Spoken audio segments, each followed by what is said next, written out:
Friends, welcome to our channel Pavan's stories. నేను మీ పవన్ కుమార్ పెంటు. ఈరోజు ఒక చిన్న చక్కని కథతో మీ ముందుకు వచ్చాను. కథ పేరు అప్పుడప్పుడు వీలైతే ఓ సాయం. అనగనగా ఒక ఊరు. ఆ ఊరిలో ఒక కట్టెలు కొట్టుకునేవాడు. రోజు అడవికి వెళ్ళి అక్కడ దొరికే కట్టెలు వేరే వస్తువులు తెచ్చి అమ్ముకొని జీవనం సాగిస్తూ ఉండేవాడు. అతడు అడవికి వెళ్ళే మార్గంలో ఒక చిన్న గుడిసె ఉండేది. అందులో ఒక బ్రాహ్మడు ఉండేవాడు. ఆ గుడిసె ముందు చక్కని తులసి దళాల వనం ఉండేది. ఆ వనం మధ్యలో ఒక చిన్న ఏడుకొండల స్వామివారి విగ్రహం ఉండేది. రోజు ఆ బ్రాహ్మడు అక్కడ దీపం పెట్టి అక్కడే ఉన్నటువంటి తులసి దళాలతో చక్కగా అలంకరింపజేసి రోజు పూజ చేసేవాడు.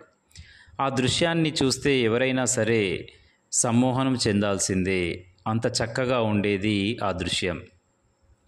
రోజు ఈ కట్టెలు మోసేవాడు, దాన్ని చూసేవాడు. మనం కూడా ఇలాగే చేయాలి అని అనుకునేవాడు. కానీ అతనికి సమయమే దొరికేది కాదు.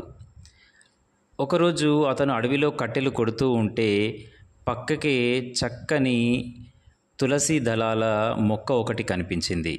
అరే, ఎంత చక్కగా ఉంది ఈ మొక్క! ఈ దళాలను పూజారికి ఇస్తాను, అతను పూజ చేసుకుంటాడు కదా అనుకున్నాడు. తెంపుదామని వచ్చాడు. కానీ స్నానం చేసి తెంపుదాం అనుకుంటూ పక్కనే ఉన్న మడుగులో చక్కగా స్నానం చేసి వచ్చాడు. ఆ దళాలను తెంపుతూ చక్కగా ప్రేమగా ఒక కూని రాగం తీసుకుంటూ ప్రేమగా ఆ దళాలన్నింటినీ తెంపాడు. పక్కకే కట్టెలన్నింటినీ మూట కట్టేసి వాటిపైనే ఈ దళాల యొక్క మూట కూడా పెట్టుకొని ఎంతో ఆనందంగా హుషారుగా బ్రాహ్మడి ఇంటివైపు బయలుదేరాడు ఆ కట్టెలు కొట్టుకునేవాడు. బ్రాహ్మడి ఇంటికి రాగానే బ్రాహ్మడు ఎదురుపడ్డాడు. అయ్యగారు, మీకోసం చక్కని తులసి దళాలను తీసుకొచ్చాను, ఈరోజు వీటితో పూజ చేయండి అన్నాడు ఎంతో సంతోషంగా అతను. బ్రాహ్మడు ఆనందంతో సరే అంటూ అనుమానంతో కళ్ళు మూసుకొని దివ్య దృష్టితో ఒక్కసారి చూశాడు. ఆ కట్టెల మోపులో ఒక నల్లని నాగు కూడా ఉంది. అంతే. నేను చెప్పేంతవరకు ఆ కట్టెల మోపును కిందికి దించకు అంటూ గుడిసెలోకి వెళ్ళాడు బ్రాహ్మడు. ఒక మంత్రం చదవగానే రాహువు ప్రత్యక్షమయ్యాడు. ఎందుకు అతని కట్టెమోపులో ఉన్నావు అన్నాడు బ్రాహ్మడు. ఈరోజు విధిలో భాగంగా నేను అతనికి అపకారం చేయాల్సి ఉంది, కానీ చేయలేకపోతున్నాను అన్నాడు. ఎందుకు అని అడిగాడు ఆ బ్రాహ్మడు. అతను ఎంతో ప్రేమగా ఆ తులసి దళాల్ని ఇక్కడ ఉన్న స్వామివారికి ఇవ్వాలని ప్రేమగా తెంపుకొచ్చాడు. అవి నన్ను అడ్డుకుంటున్నాయి. అతను కట్టెల మోపు కింద పెట్టగానే నేను నా పని కానిచ్చేస్తాను అన్నాడు రాహువు. అయ్యో వద్దు అన్నాడు బ్రాహ్మడు.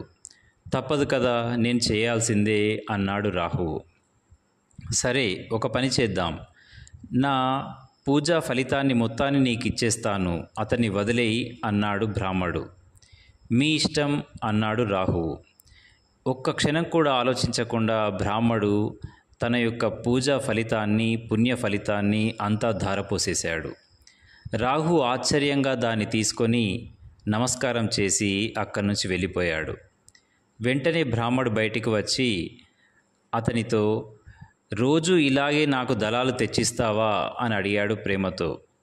ఇంతకన్నా అదృష్టం ఇంకేముంటుందండి, నేను తెచ్చిస్తాను, మీరు పూజ చేయండి, నాకదే సౌభాగ్యం అన్నాడు ఆ కట్టెలు కొట్టుకునేవాడు.